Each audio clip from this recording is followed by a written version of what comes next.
man is a prayer warrior. The wise woman that is building, you build with prayers. You build with prayers. You cannot use ordinary mouth, and you cannot use flexing muscle. You have to build with prayers.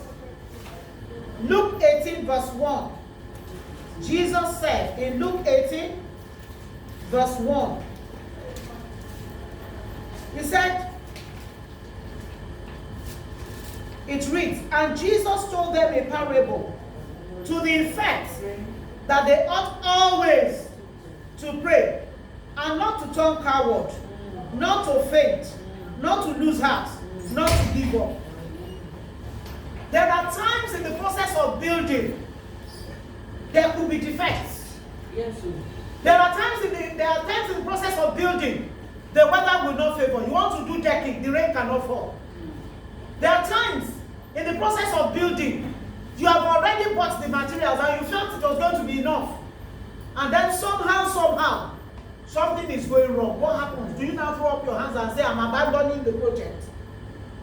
You can abandon a physical project, but why will you abandon the lives that God has given unto you?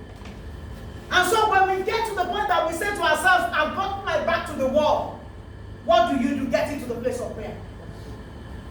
You cannot build without God. Prayer is what will invite God into your sphere.